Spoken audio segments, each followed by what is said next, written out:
Hello friends, കാറ്റത്ത് കിളിക്കൂടിൻ്റെ പുതിയൊരു വീഡിയോയിലേക്ക് എല്ലാ കൂട്ടുകാർക്കും സ്വാഗതം.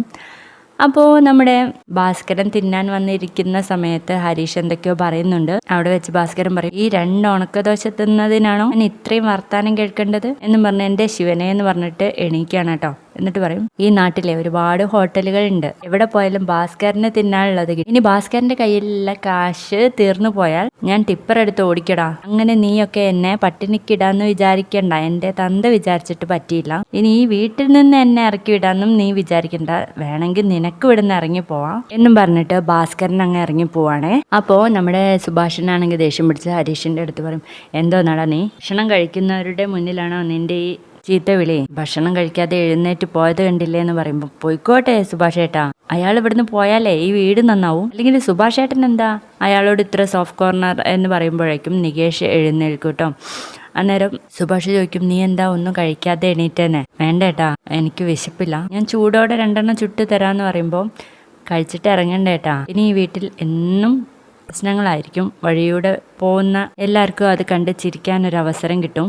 ഇതേതായാലും പഴയതുപോലെ നരകമായി, സാരല്ല, അത് വിദ്യയാണെന്ന് വിചാരിക്കാന്ന് പറഞ്ഞിട്ട് നികേഷും അങ്ങ് പോവാണേ. പിന്നീട് കാണിക്കുന്നത് നമ്മുടെ നിധിയാണ് കേട്ടോ, ഹോസ്റ്റലിലുള്ള. അവിടേക്ക് ദിവ്യ വരുന്നുണ്ട്. നിധി, എനിക്ക് അകത്തേക്ക് കയറാലോ എന്ന് ചോദിച്ചിട്ടാണ് വരുന്നത്. ഓ, അതിനെന്താ എന്ന് ചോദിക്കുമ്പോൾ ദിവ്യ ഉള്ളിലേക്ക് വരുന്നു. അല്ല, ഇന്ന് ക്യാൻറ്റീനിലോട്ട് കണ്ടില്ലല്ലോ എന്ന് പറയുമ്പോൾ, വിശപ്പില്ല എന്ന് പറയുന്നു. ഉച്ചയ്ക്ക് കഴിച്ചതല്ലേ, പിന്നെന്താ ഡയറ്റ് ആണോ എന്ന് ചോദിക്കുമ്പോൾ, ഏയ് അല്ല, വിശക്കുന്നില്ല എന്ന് പറയുന്നു. അന്നേരം ദിവ്യ പറയുന്നു, ഞാനേ വാർഡനോട് റൂം മാറ്റുന്നതിനെ കുറിച്ചൊന്ന് സംസാരിക്കാം. എൻ്റെ റൂമിൽ ഏതായാലും ഒരു ഹിന്ദിക്കുട്ടിയാണുള്ളത്, അവരോടൊക്കെ ഞാൻ എന്ത് സംസാരിക്കാനാ? ഇവിടേക്ക് മാറിക്കഴിഞ്ഞാൽ നിധിക്കൊരു കൂട്ടായല്ലോ എന്ന് പറഞ്ഞിട്ട് ഇങ്ങനെ സംസാരിച്ചുകൊണ്ടിരിക്കുകയാണേ. അങ്ങനെ സംസാരിച്ചുകൊണ്ടിരിക്കുന്ന സമയത്ത് ഒരു ബലൂൺമേല് സോറി, അപ്പുറത്ത് വെരി വെരി സോറി എന്ന് എഴുതിയിട്ടുള്ള ഒരു ബലൂണ് ഇങ്ങനെ പൊന്തി വരുന്നതായിട്ട് ദിവ്യ കാണുന്നു. നിധി അങ്ങോട്ട് നോക്കിയെന്ന് പറയുമ്പോൾ നമ്മുടെ നിധി പോയി നോക്കൂട്ടോ. അന്നേരം സുധീഷ് ഇങ്ങനെ പിടിച്ച് നിൽക്കണേ. അപ്പം തന്നെ നിധി അവിടെ നിന്ന് ഇറങ്ങി പോകുന്നുണ്ട്. എന്താ നിങ്ങളുടെ ഉദ്ദേശം? എന്നെ എല്ലാവരുടെയും മുന്നിൽ നാണം കെടുത്താനാണോ ഇങ്ങോട്ട് വന്നതെന്ന് പറയുമ്പോൾ നമ്മുടെ സുധീഷ് പറയുന്നുണ്ട്, അത് നിധി, എനിക്ക് സോറി പറയാനുള്ള ഒരു അവസരം കിട്ടാതായപ്പോൾ ഞാൻ ഇങ്ങനെയൊക്കെ ചെയ്തതാണ്. ഇവിടെയുള്ളവർ ഇതൊക്കെ എന്താന്ന് ചോദിച്ചാൽ ഞാൻ എന്താ പറയണ്ടേ? നിങ്ങൾ ഇങ്ങനെ എന്നെ ടോർച്ചർ ചെയ്യാനാണ് ഉദ്ദേശമെങ്കിൽ ഞാൻ കംപ്ലൈന്റ് കൊടുക്കുമെന്ന് പറയുമ്പോൾ നമ്മുടെ സുധീഷ് പറയും, എന്നോടൊന്ന് ക്ഷമിച്ചൂടെ? എന്നോട് നിധി ക്ഷമിച്ചില്ലെങ്കിൽ ഞാൻ ഇനിയും ഇങ്ങനെ ഇവിടെ വന്ന് നിൽക്കുമെന്ന് പറയുമ്പോൾ നമ്മുടെ നിധി പറയുന്നുണ്ട്, നിങ്ങൾ ആദ്യം ഇങ്ങനെയുള്ള ഉടായ്പകളായിട്ട് ഇങ്ങോട്ട് വരാതിരിക്കുക, അതിനുശേഷം ആലോചിക്കാം മാപ്പ് തരണോ വേണ്ടയോ എന്ന് പറയുന്ന നേരം നമ്മുടെ സുധീഷ് ശരി എന്നാ എന്ന് പറഞ്ഞിട്ട് പോകുവാട്ടോ. പക്ഷേ നമ്മുടെ സുധീഷ് ആണെങ്കിൽ പോകുന്നില്ല കേട്ടോ. നേരെ വന്നിട്ട് നിധിയുടെ ഫ്രണ്ട്സിനോട് വന്ന് ചോദിക്കുക, നിങ്ങളൊക്കെ നിധിയുടെ ഫ്രണ്ട്സ് അല്ലേ? ഞാൻ നിധിയോടൊരു തെറ്റ് ചെയ്തു, അതിന് സോറി പറയാനാണ് വന്നത്, നിധിയോടൊന്ന് പറയോ എനിക്ക് മാപ്പ് തരാൻ വേണ്ടിയിട്ട് എന്ന് പറഞ്ഞിങ്ങനെ നോക്കുന്ന സമയത്ത് നമ്മുടെ നിധി നോക്കി നിൽക്കുമായിരിക്കും കേട്ടോ. അത് കാണുമ്പോൾ തന്നെ നമ്മുടെ സുധീഷ് അങ്ങ് പോവാണ്. അതിനുശേഷം ആ ഹോസ്റ്റലിലെ ആ ലേഡീസൊക്കെ കൂടി നിധിയുടെ റൂമിൽ വന്നിട്ട്, ആരാത് റിലേറ്റീവ് ആണെന്നല്ലേ പറഞ്ഞേ, എന്നിട്ട് എന്താ സോറിയൊക്കെ ചോദിച്ച് വന്നിരിക്കുന്നത്? ഇങ്ങനെ ബലൂൺമില് സോറിയൊക്കെ പറഞ്ഞിട്ട് ഒരു തമിഴ് സിനിമാ പാട്ടുണ്ട്, പക്ഷെ അതിലെ കാമുകനാണ്, ഇതാരാ ബോയ് ഫ്രണ്ട് ആണോ എന്നൊക്കെ ചോദിക്കാട്ടോ. അന്നേരം ദിവ്യ പറയുന്നുണ്ട്, ഏയ് അതൊന്നുമല്ല, നിങ്ങൾ നിധി വന്ന് കയറിയപ്പോൾ തന്നെ റാഗ് ചെയ്യാനൊന്നും നോക്കണ്ട, നിങ്ങൾ പൊക്കോ, ഞാനൊന്ന് ചോദിച്ചറിയട്ടേന്ന്. അന്നേരം അവരെല്ലാരും കൂടി പോവാണ്. എന്നിട്ട് ദിവ്യ ചോദിക്കും, അവര് പറഞ്ഞതിൽ കാര്യമുണ്ട്, ഒരു റിലേറ്റീവ് ആയിട്ടുള്ള ഒരാളെ എങ്ങനെയാ ഇങ്ങനെ സോറിയും പറഞ്ഞ് പിന്നാലെ നടക്കുന്നേ? അയാൾ നിധിയെ എന്താ പ്രൊപ്പോസ് ചെയ്തോ? അതുകൊണ്ടാണോ വീട് വിട്ട് ഇറങ്ങിയത് എന്നൊക്കെ ചോദിക്കുമ്പോ, അങ്ങനെയൊന്നുമില്ല, ഇതിനെക്കുറിച്ച് കൂടുതൽ സംസാരിക്കുന്നതാവും ദിവ്യ നമുക്ക് നല്ലതെന്ന് പറയുമ്പോൾ നമ്മുടെ ദിവ്യ അവിടെ നിന്ന് ഇറങ്ങി പോവാണേ.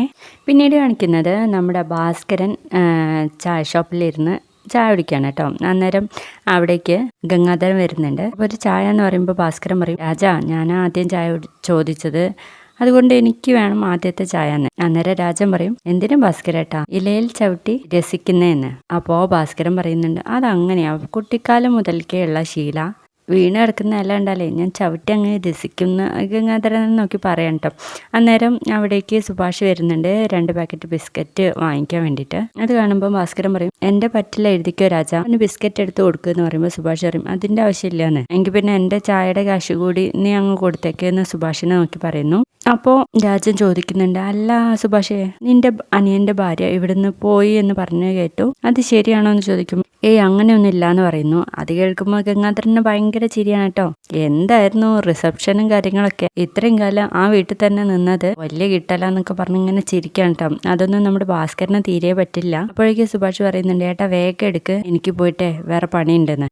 നിൽക്കടോ, ഇപ്പൊ തരാന്ന് പറഞ്ഞിട്ട് രാജൻ പിന്നെ ഇങ്ങനെ ചോദിച്ചുകൊണ്ടിരിക്കുക കേട്ടോ. ആ കുട്ടി ഇനി ഇങ്ങോട്ടേക്ക് വരുമോ, ഇത്രയും ദിവസം തന്നെ ഇവിടെ നിന്ന് വലിയ കിട്ടലല്ലേ എന്നൊക്കെ ചോദിക്കുമ്പോൾ നമ്മുടെ സുഭാഷിന് ഒന്നും മിണ്ടാനില്ല. ബിസ്ക്കറ്റ് വാങ്ങി അങ്ങ് പോവാണ്. അങ്ങനെ സുഭാഷ് പോയി കഴിഞ്ഞതിന് ശേഷം ഭാസ്കരനെ ദേഷ്യം പിടിച്ച് ഭാസ്കരൻ പറഞ്ഞു, കെക്കെ എന്തിനാ ഇങ്ങനെ കിടന്ന് ചിരിക്കുന്നേ? അല്ല സുഭാഷിനെ അവൻ്റെ അനിയൻ്റെ ഭാര്യ തിരിച്ചു വരുമോ എന്ന് ചോദിച്ചപ്പോൾ ഉത്തരം ഇല്ല എന്ന് പറഞ്ഞ് ചിരിക്കൂട്ടോ. അന്നേരം അവന് ഉത്തരം ഉണ്ടാവില്ല, പക്ഷെ എൻ്റെ കയ്യിൽ ഉത്തരമുണ്ട് ബ്രോ, ഒന്ന് വന്നേ എന്ന് പറഞ്ഞിട്ട് ഗംഗാധരനെ അങ്ങ് വിളിച്ചുകൊണ്ട് പോവാണ്. എന്നിട്ട് സുനന്ദ വന്നതും തൻ്റെ മകനെ തന്നെ കല്യാണം കഴിക്കുള്ളൂ എന്ന് പറഞ്ഞതൊക്കെ നാട്ടുകാരോട് പറയും എന്ന് പറയുന്നു. അന്നേരം ഗംഗാധരൻ പറയണ്ടേ, എൻ്റെ സ്വഭാവം വെറുതെ മാറ്റരുത് എന്നൊക്കെ പറയാണ്. തൻ്റെ സ്വഭാവം അവിടെ നിൽക്കട്ടെ, ഞാനേ കുടിക്കുന്ന പെഗ്ഗിൻ്റെ അളവ് കൂടിക്കഴിഞ്ഞാൽ ഞാനിതൊക്കെ ഛർദ്ദിച്ചു പോകും, അങ്ങനെ നാട്ടുകാർ മൊത്തം അറിയും. അപ്പോൾ എൻ്റെ മകൻ്റെ ഭാര്യയെ പറ്റി ആവില്ല ഓർമ്മിക്കുക, തൻ്റെ മകളെ കുറിച്ചിട്ടായിരിക്കും ഈ നാട്ടുകാരെ ഓർമ്മിക്കുക, എന്താ വേണമെന്ന് ചോദിക്കുകയാണ്. അന്നേരം ചായക്കടയിൽ നിന്നുള്ള വേറെ ആൾക്കാർ ചോദിക്കുന്നുണ്ട്, എന്താ ഏട്ടനും അനിയനും കൂടി ഒരു സംസാരം? ഒന്നുമില്ല എന്ന് പറയുമ്പോൾ, നിങ്ങൾക്ക് കേട്ട് രസിക്കാൻ മറ്റൊരു കഥ ഉണ്ട്, ഞാൻ പറഞ്ഞോട്ടെ എന്ന് പറയുമ്പോൾ, ആ പറയുടെ ഭാസ്കര എന്ന് പറയണേ. അന്നേരം ഗംഗാധരൻ പറയുന്നുണ്ട് കേട്ടോ, അതെ വേണ്ടാത്ത പണിക്ക് നിൽക്കേണ്ട ഭാസ്കര ആണോ, എന്നാലേ എൻ്റെ കുടുംബത്തെ തൊട്ട് കളിക്കുമ്പോഴേ ഇതേതായാലും ഓർമ്മിക്കുന്നത് നല്ലതെന്ന് പറയാൻ കേട്ടോ ഭാസ്കരൻ.